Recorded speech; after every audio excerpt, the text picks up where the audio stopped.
नमस्कार प्रिय भक्तगण, मैं आपको सुनाने जा रही हूँ संतोषी माता व्रत कथा। आप सभी भक्तगण इसे बहुत ही श्रद्धा पूर्वक और प्रेम से सुनिए। बोलो संतोषी माता की जय। शुक्रवार व्रत कथा। सिद्धि सदन सुंदर वदन गणनायक महाराज, दास आपके हम सदा कीजिए जन के काज। जय शिव शंकर गंगाधर, जय जय उमा भवानी, सिया राम की जय कृपा, हरि राधा कल्याणी। जय सरस्वती जय लक्ष्मी, जय जय गुरु दयाल, देव विप्र गौ संत जय जय भारत देश विशाल। चरण कमल गुरुजनों के नमन करे हम शीस, सब घर सुख संपत्ति भरो दीजिए शुभ आशीष। बोलिए संतोषी माता की जय। कथा प्रारंभ। एक बुढ़िया थी, उसके 7 बेटे थे। 6 कमाने वाले व एक निकम्मा था। बुढ़िया माँ 6 के लिए रसोई बनाती, भोजन कराती, पीछे जो बचता वह 7वें को दे देती। परंतु वह बड़ा भोला था, मन में कुछ विचार न करता। एक दिन वह अपनी पत्नी से बोला, देखा मेरी माँ मुझ पर कितना प्रेम करती। वह बोली, क्यों नहीं, सबका जूठा बचा हुआ जो तुमको खिलाती है। वह बोला, भला ऐसा भी कहीं हो सकता है? मैं जब तक अपनी आंखों से न देख लूं मान नहीं सकता। स्त्री ने कहा, देख लोगे तब तो मानोगे। कुछ दिन बाद बड़ा त्योहार आया। घर में 7 प्रकार के भोजन और चूरमा के लड्डू बने। वह बात जांचने को सिर दुखने का बहाना करके पतला वस्त्र ओढ़कर रसोई घर में सो रहा और कपड़े में से सब देखता रहा। 6 भाई भोजन करने आए। उसने देखा माँ ने उनके लिए सुंदर आसन बिछाया, 7 प्रकार की रसोई परोसी, आग्रह करके उन्हें जिमाया। वह सब देखता रहा। 6 भाई भोजन करके उठे, तब माँ ने उनकी जूठी थालियों में से लड्डू के टुकड़े उठाकर लड्डू बनाए। जूठन साफ कर माँ ने उसे पुकारा, बेटा 6 भाई भोजन कर गए, अब तू ही बाकी है, उठना, कब खाएगा? वह कहने लगा, माँ मुझे भोजन नहीं करना, अब मैं परदेश जा रहा हूँ। माँ ने कहा, कल जाता हो सो अभी जा। वह चल दिया तथा घर से बाहर निकल गया। चलते समय पत्नी की याद आई। वह गौशाला में कंडे थाप रही थी। वहां जाकर बोला, हम जावे परदेश को आवेंगे कछुकाल, तुम रहियो संतोष से धर्म आपनो पाल। वह बोली, जाओ पिया हमरो सो छटाए, राम भरोसे हम रहें ईश्वर तुम्हें सहाय। देहु निशानी आपनी देख धरू मैं धीर, सुधी हमरी मत बिसारियो रखियो मन गंभीर। बोलिए संतोषी माता की जय। यह सुनकर वह अपनी अंगूठी देकर बोला, अपनी निशानी मुझे दो। वह बोली, मेरे पास क्या है, यह गोबर भरा हाथ है, कहकर पीठ में गोबर की हाथ की छाप लगा दी। वह चल दिया। चलते चलते दूर देश में एक साहूकार की दुकान पर जाकर कहने लगा, भाई मुझे नौकरी पर रख लो। व्यापारी को नौकर की जरूरत थी, बोला रह जा। इसने पूछा, तनख्वाह क्या दोगे? साहूकार ने कहा, काम देखकर दाम मिलेंगे। वह नौकरी करने लगा। थोड़े ही दिनों में दुकान का लेन देन, हिसाब किताब, ग्राहकों को माल भेजना, सारा काम करने लगा। साहूकार के 7-8 नौकर थे। वे सब इसकी होशियारी से चक्कर खाने लगे। सेठ ने काम देख उसे 3 महीने में आधे मुनाफे का हिस्सेदार बना दिया। 12 वर्ष में वह नामी सेठ बन गया। अब बहू पर क्या बीती सो सुनो।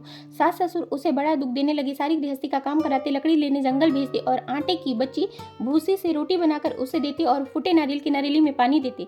इस प्रकार वह दिन गुजारने लगी। एक दिन वह लकड़ी लेने जा रही थी कि रास्ते में बहुत सी स्त्रियां संतोषी माता का व्रत करती दिखाई दी। उसने वहां खड़े होकर कथा सुन पूछा, बहनों यह तुम किस देवता का व्रत कर रही हो? इसके करने का फल और इस व्रत का विधान मुझे भी समझा कर कहो तो मैं आपका बड़ा उपकार मानूंगी। तब एक स्त्री बोली, सुनो, यह संतोषी माता का व्रत है। इसको करने से दरिद्रता का नाश होता है, घर में लक्ष्मी आती है, मन की चिंताएं दूर होती है, घर में सुख और शांति मिलती है, पुत्री को पुत्र मिले, स्वामी बाहर गया हो तो शीघ्र आवे, कुंवारी कन्या को श्रेष्ठ वर मिले, राजद्वार में मुकदमा की जीत हो जावे, कलह कलेश की निवृत्ति हो, सुख शांति आवे, धन और जायदाद का लाभ हो, रोग दूर हो जावे तथा और जो कुछ मन में कामना होवे इस संतोषी माता की कृपा से पूरी हो जावे, इसमें कोई संदेह नहीं है। वह पूछने लगी, यह व्रत कैसे किया जाए, यह भी बताओ तो बड़ी कृपा होगी। वह स्त्री कहने लगी, 1.25 रुपए का गुड़ चना लेना, इच्छा हो तो 5 रुपए का या 11 रुपए का, बिना परेशानी श्रद्धा और प्रेम से जितना भी बन सके सवाया कर लेना। प्रत्येक शुक्रवार को निराहार रहकर कथा कहना, सुनना, सुनने वाला कोई न मिले तो घी का दीपक जला उसके आगे या जल पात्र को सामने रखकर कथा कहना। कथा के पश्चात प्रसाद बांटकर स्वयं भी ग्रहण कर केवल एक बार ही भोजन करना। इस दिन घर में कोई भी खटाई न खावे। जब तक कार्य सिद्ध न हो नियम का पालन करना और कार्य सिद्ध हो जाने पर व्रत का उद्यापन करना। 3 मास में माता फल पूरा करती और यदि किसी के ग्रह खोटे हों तो भी माता 3 वर्ष में अवश्य कार्य सिद्ध पूरा करती हैं। फल सिद्ध होने पर ही उद्यापन करना चाहिए, बीच में नहीं। उद्यापन में 2.5 सेर आटे का खाजा, इसी प्रमाण से खीर तथा चने का शाक करना। 8 लड़कों को भोजन कराना, जहाँ तक हो देवर जेठ भाई बंधु कुटुंब के लड़के को लेना, न मिले अन्य रिश्तेदारों और पड़ोसियों के लड़के को बुलाना, उन्हें भोजन कराकर यथाशक्ति दक्षिणा दे माता का नियम पूरा करना। उस दिन घर में कोई खटाई न खावे। यह सुन गुड़िया के लड़की की बहू चल दी। रास्ते में लकड़ी बेच उन पैसों से गुड़ चना ले व्रत की तैयारी कर आगे चली। सामने मंदिर देखकर पूछने लगी, यह मंदिर मंदिर किसका है? सब कहने लगी संतोषी माता का मंदिर है। यह सुनकर वह मंदिर में जा माता के चरणों में लौटने लगी और विनती करने लगी, हे माता, मैं अज्ञानी हूँ, व्रत के नियम नहीं जानती, बहुत दुखी हूँ। हे माता, हे जगत जननी, मेरा दुख दूर करो, मैं तेरी शरण में हूँ। माता को दया आई। एक शुक्रवार बीता कि दूसरा शुक्रवार को पति का पत्र आया, तीसरे शुक्रवार को उसका भेजा हुआ पैसा आ पहुंचा।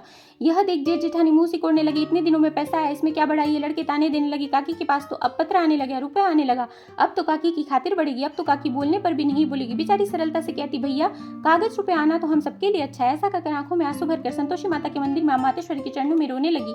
माँ, मैंने तुमसे पैसा कब मांगा है? मुझे तो अपने सुहाग से काम है, मैं तो अपने स्वामी के दर्शन और सेवा मांगती हूँ। तब माता ने प्रसन्न होकर कहा, जा बेटी, तेरा स्वामी आएगा। वह खुशी से बावली होकर घर जाकर काम करने लगी। अब संतोषी माँ विचार करने लगी, इस भोली पुत्री को मैंने कह तो दिया कि तेरा पति आएगा, परंतु वह इसे स्वप्न में भी याद नहीं करता, उसे याद दिलाने मुझे ही जाना पड़ेगा। तब माताजी उसके पति के पास जा स्वप्न में प्रकट होकर कहने लगी, साहूकार के बेटे सो रहा है या जाग रहा है? वह कहने लगा, माता, सोता भी नहीं हूँ, जागता भी नहीं हूँ, बीच में ही हूँ, कहो क्या आज्ञा है? माँ कहने लगी, तेरा घर बार कुछ है भी या नहीं? वह बोला, मेरे माँ बाप हैं, बहू है, भाई है। माँ बोली, भोले पुत्र, तेरी घर वाली घोर कष्ट उठा रही है, तेरे माँ बाप उसे बहुत त्रास दे रहे हैं, तू उसकी सुध ले। वह बोला, हाँ माताजी, परंतु जाऊँ कैसे? परदेश की बात है, लेन देन का हिसाब नहीं, कोई रास्ता नहीं, कैसे जाऊँ? माँ कहने लगी, मेरी बात मान, सवेरे नहा धोकर संतोषी माता का नाम ले, घी का दीपक जला, दंडवत कर दुकान पर जा बैठ दे, तेरा लेन देन चुक जाएगा, जमा का माल बिक जाएगा। प्रातः उठते ही उसने अपने इष्ट मित्र से सपने की बात कही। एक बूढ़ा बोला, देख भाई, मेरी बात मान, सवेरे नहा धोकर जैसा माता ने कहा है वैसा ही कर, इसमें तेरा क्या जाता है? वह बूढ़े की बात मानकर नहा धोकर संतोषी माता को दंडवत कर घी का दीपक जला दुकान पर बैठता है। थोड़ी देर में क्या दिखता है, देने वाले रुपया देने लगे, लेने वाले हिसाब लेने लगे, कोठे में भरे सामानों के खरीदार नगद दाम दे सौदा करने लगे, शाम तक धन का ढेर लगे। ऐसा चमत्कार देख प्रसन्न हो घर जाने के वास्ते कपड़ा गहना खरीदने लगा। यहाँ के काम से निपट तुरंत घर को रवाना हुआ। वहाँ बहू बेचारी जंगल में लकड़ी लेने जाती और लौटते समय रोज की भांति माताजी के मंदिर पर विश्राम करती है। कुछ दूरी पर धूल उड़ती देख माताजी से पूछती, हे माता, यह धूल कैसे उड़ रही है? माँ कहती है, पुत्री ऐसा कर, तेरा पति आ रहा है, अब तू ऐसा कर, लकड़ियों के तीन बोझ बना ला, एक नदी के किनारे, दूसरा मेरे मंदिर में और तीसरा अपने सिर पर रखना। तेरे पति को लकड़ियों का गट्ठा देख मोह पैदा होगा, वह यहाँ रुकेगा, नाश्ता पानी बना खाकर माँ से मिलने जाएगा। अब तू लकड़ियों का बोझ उठा कर जाना और बीच चौक में गट्ठा डालकर 3 आवाज लगाना, लो सासू जी, लकड़ियों का गट्ठा लो, भूसी की रोटी दो, नरेले के खोपटे में पानी दो, आज मेहमान कौन आया है? बहुत अच्छा माताजी, कहकर वह लकड़ियों के 3 गट्ठे ले आई, एक नदी पर, एक माताजी के मंदिर पर रखा। इतने में ही मुसाफिर आ पहुंचा। सूखी लकड़ी देखकर इच्छानुसार भोजन बना। विश्राम लेकर वह गांव को गया, सबसे प्रेम से मिला। उसी समय उसकी बहू सिर पर लकड़ी का गट्ठा लिए उतावली आती है और आंगन में डाल जोर से 3 आवाजें लगाती है, लो सासू जी, लकड़ियों का गट्ठा लो, भूसी की रोटी दो, नारियल के खोपटे में पानी दो, आज मेहमान कौन आया है? यह सुन सास बाहर आई और दिए हुए कष्टों को भुलाने हेतु कहती है, बहू ऐसा क्यों कहती है? तेरा मालिक ही तो आया है, आ बैठ, मीठा भात खा, कपड़े गहने पहन। इतने में ही स्वामी बाहर आता है और अंगूठी देख व्याकुल हो पूछता है, माँ ये कौन है? माँ कहती है, आज 12 वर्ष से सारे गांव में जानवर की तरह भटकती, घर का कुछ काम नहीं करती, 4 समय आकर खा जाती, तुझे देखकर भूसी की रोटी और नारियल के नरेले में पानी मांगती है। अब वह लज्जित हो बोला, ठीक है माँ, मैंने इसे देखा है और तुम्हें भी देखा है, मुझे दूसरे घर की चाबी दो, अब हम उसमें रहेंगे। तब माँ बोली, ठीक है बेटा, तेरी मर्जी। यह कह चाबी पटक दी। तब उसने दूसरे मकान में जा तीसरे मंजिल के ऊपर का कमरा खोल सामान जमाया, वहाँ राशि ठाट बाट बन गया। बहू सुख भोगने लगी। जब अगला शुक्रवार आया तो उसने अपने पति से कहा, मुझे संतोषी माता को उद्यापन करना है। उसका पति बोला, बहुत अच्छा। तब वह तुरंत ही उद्यापन की तैयारी करने लगी। जेठ के लड़कों को भोजन करने के लिए कहने गई, उन्होंने मंजूर किया, परंतु जेठानी ने अपने बच्चे को सिखाया, देखो रे, भोजन के समय सब लोग खटाई मांगना, जिससे उसका उद्यापन पूरा न हो। लड़के जिमने आए, उन्होंने खीर तथा भोजन पेट भर के खाया, परंतु बात याद आते ही कहने लगे, हमें खीर खाना नहीं भाता, हमें कुछ खटाई दो, भात खाकर अरुचि होती है। बहू कहने लगी, भाई खटाई किसी को नहीं दी जाएगी, यह तो संतोषी माता का प्रसाद है। लड़के उठ खड़े हुए, बोले, पैसे लाओ। भूली बहू कुछ नहीं जानती थी, उन्हें भूल से पैसे दे दिए। लड़के उसी पैसे से इमली खरीद कर खाने लगे। यह देख माताजी ने बहू पर कोप किया। राजा के दूत उसके पति को पकड़ कर ले गए। जेठ जेठानी मनमानी खोटे वचन कहने लगी, साला धन लूट कर ले आया है, अब सब मालूम हो जाएगा। बहू से यह वचन सहन नहीं हुए, रोती हुई माताजी के मंदिर में गई, कहने लगी, हे माताजी, तुमने यह क्या किया? हंसा कर अब क्यों रुलाने लगी? माताजी बोली, पुत्री, तूने उद्यापन करके मेरा व्रत भंग किया है, इतनी जल्दी सब बातें भुला दी। वह कहने लगी, माता भूली तो नहीं ना, कुछ अपराध किया है, मुझे तो लड़कों ने भूल में डाल दिया, मैंने भूल से उन्हें पैसे दे दिए, मुझे क्षमा करो माँ, मुझे माफ कर दो, मैं फिर से तुम्हारा उद्यापन करूंगी। माँ बोली, अब भूल मत करना। वह कहती है, अब भूल न होगी माँ, अब वे कैसे आएंगे? माँ बोली, तेरा पति तुझे रास्ते में ही आता मिलेगा। वह निकली, राह में पति आता मिला। वह पूछती है, तुम कहाँ गए थे? वह बोला, इतना धन कमाया, उसका टैक्स राजा ने मांगा था, वह भरने गया था। दोनों प्रसन्न हो घर को गए। कुछ दिन बाद फिर शुक्रवार आया। वह बोली, मुझे फिर से माता का उद्यापन करना है। पति ने कहा, करो।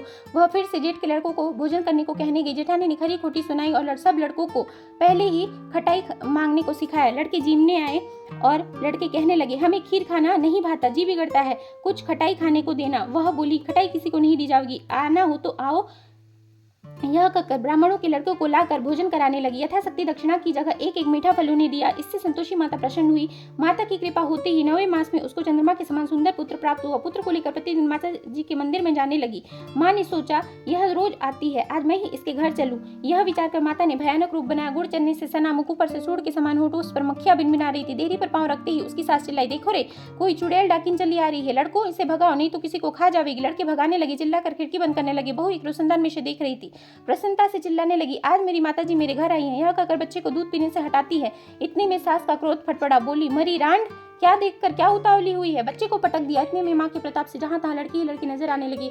वह बोली, माँ, मैं जिसका व्रत करती हूँ वह यही संतोषी माता है। इतना कहकर झट से सारे घर की किवाड़ खुलती है। सबने माता जी के चरण पकड़कर विनती की, हे माता, हम मूर्ख हैं, हम अज्ञानी हैं, हम पापी हैं, तुम्हारे व्रत की विधि हम नहीं जानती, तुम्हारा व्रत भंग कर हमने बहुत बड़ा अपराध किया है। हे जगत माता, आप हमारा अपराध क्षमा करो। इस प्रकार माता प्रसन्न हुई। बहू को प्रसन्न हो, जैसा फल दिया वैसा माता सबको दे। जो यह कथा पढ़े, सुने, सुनावे, उसके संपूर्ण मनोरथ पूर्ण हो। बोलो संतोषी माता की जय।